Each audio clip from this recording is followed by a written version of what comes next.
Oh hi, I seem to have gotten myself into quite the pickle. This situation seems quite dire. If only there was a way I could use this can of gas, lighter, and the corpse I somehow ended up with on top of this bus stop to get out of it without burning myself to death.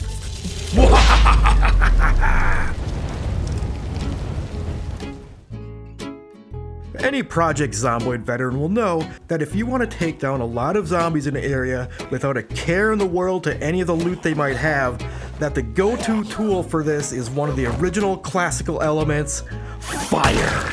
The most common safe strategy is to get yourself a vehicle with a siren and jam it up with the driver's side door against another vehicle with a lit campfire nearby. While you sit there blaring some butt rock to drown out the siren sounds, you start to think about how cool you might look to any passing ladies, if there were any left. All this causes every zombie in the neighborhood to come investigate this cool dude and whoopsie, wouldn't you know it, accidentally setting themselves all on fire. Or maybe if you've been at this a little longer and require a little bit more of a thrill and risk in your zombie burning adventures, in which case you might opt for the tried and true strategy of hucking a Molotov cocktail into a crowd of zombies before using those tackled evasion skills you learned back in '92 while playing as Bo Jackson in Tecmo's Super Bowl to get all the zombies burning. You know, those ziggy can't touch this skills that made a complete joke of your best friend that drove him to adding a house rule where no one could play as the Raiders. But what if that still isn't enough thrill for you anymore? Well, you are in luck because I'm here with yet another mass zombie burning strategy you might not have been aware of. One that is probably a bit less safe and definitely has a more convoluted setup, but the payoff? You get to look cool as shit smoking cigarettes while being invincible to the roaring column of flames that are doing all of God's dirty work, smiting hundreds of the undead in a torrent of hellfire just below your feet.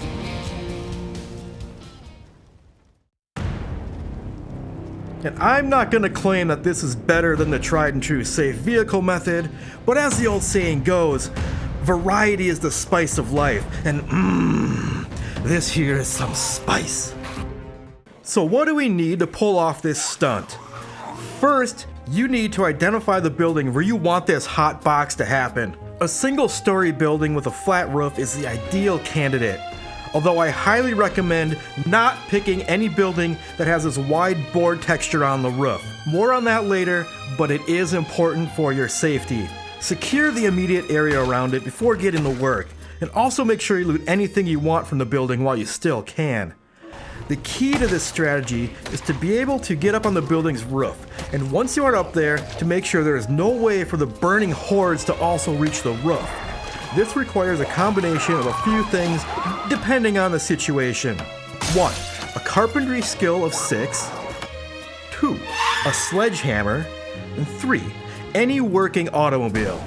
If your burn box has no roof access by itself, you will need to use the carpentry skill of 6 to build your own staircase. Make sure to check the stability of your chosen roof first by right-clicking and selecting Walk To. Then scan the roof. If the tile is green, it is safe to walk on. But if the tile turns red, it is fake and you will fall through if you step on it. Make sure the roof you've chosen doesn't have any surprise pitfalls. And once on your roof, build a few pieces of fence and set up some escape ropes. If you have a sledgehammer, use it now to remove the stairs you used to get on top of the roof, leaving the escape ropes as the only non-undead access. But if you don't have a sledgehammer, build those stairs to the bottom of the staircase as away from the building. Then take that car of yours and jam it into the end of the staircase until you can no longer pathfind up them. If you can't figure it out, neither should these dumbhead zombies. Now that our roof is prepared, we can move on to phase 2 of the preparations. Make sure in your inventory you have the following things: some gasoline, a lighter, a bucket of water, and some materials to build an escape rope when the originals inevitably get destroyed during the process. Also, a spare Molotov or 2 can be handy if things don't go entirely as planned. Grab any random nearby corpse and take it to the top of the roof and set it down somewhere that has a nice view of the lands below. Before we proceed to the final step, a little understanding about some of the fire mechanics in Project Zomboid Build 41 are in order. And I specifically called out Build 41 as the devs have announced a reworked fire system in Build 42. So in the future, this technique very possibly might not be possible. So don't get your player killed if you are finding this video sometime out in the future when we're playing under build 42 or beyond.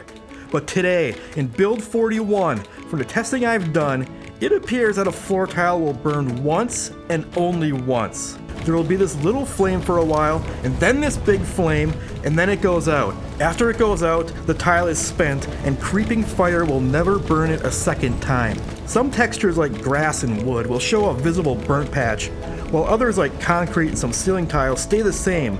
But regardless of if it gets a burnt texture or not, creeping fire will no longer spread to that spent tile. Can you see where we're going with this yet? So leave your fire trap behind and head out in whatever direction you want to clear, and pick whatever method is most comfortable for you for rounding out zombies. Run around yelling, drive around honking, do some rootin' tootin' cowboy shooting to draw some attention. Hell, make a Facebook business page for Pizza World and post a status that says, for the next 8 hours only, 1 2-topping pizza free for all the undead who arrive with a friend at the Mobrow Pizza World. And then when they all arrive for their free pizza and the business is bustling, it's time for the final step. Walk over to that body you hauled up to the roof and, set it on fire. Immediately back off so there is a tile between yourself and the burning corpse. And I stress, do not stand on the same tile as the corpse as you light it on fire, and do not hang out on any adjacent tile while the body is burning. Right-click on the fire and select Extinguish Fire. Position the larger ring over the gap tile and yourself. If that gap tile catches fire, put it out. So now wait. As soon as that body turns to ash and there are no more flames on that tile, walk up to it and take a seat. Given what we've learned about creeping fire never burning the same tile twice, you are now totally safe from the inferno that is starting to rage around you. Light that ciggy in the flames and take a few drags, for you have peaked at absolute bad-acidness. The fire should pass to the ceiling and into the room below, setting all the zombies that have gathered ablaze. But if somehow the flames go out on the roof and they have failed to ignite, that's where your spare Molotov comes into play. Okay, so it's now been a few hours and all your party pizza people have been turned to ash. Now what? Well, you now have a perfectly good trap house to take care of hordes in other nearby areas if you want to clear them out. And the best part is that since you've burned up all the ceiling tiles, you can use even easier ignition methods from your safe zone.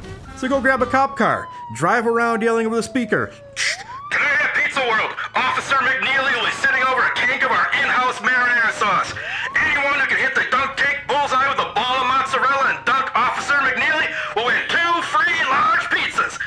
And then when they all show up to dunk Officer McNeely, whoopsie, I dropped my Molotov. Molotovs may be a little too rich for your blood? How about trying this? Set up a fun camp scene in the restaurant with a burning campfire with many hours of fuel in it. Then run around advertising, "Today's special at Pizza World, rustic campfire wood-fired pizza." And then when all the dumb zombies show up to get some of that wood-fired pizza, them's dumbasses will just light themselves on fire themselves. Easy peasy. And that's really all there is to it. Once you understand that a tile won't burn twice, you can use it to your advantage with less of the risk of juking a horde of zombies to keep them all burning together, and without the boredom of sitting inside an emergency vehicle listening to a siren squeal for 6 hours. But beware! As I mentioned earlier, buildings that have this texture of long wood on them should be avoided. It isn't very common, but the fossil stations all have them, and their car washes might make for an enticing hotbox location when you look at them. Most textures, like the square shingle texture found on houses, burn into some other texture which is perfectly safe to walk on. But this long board texture tends to burn down to open air.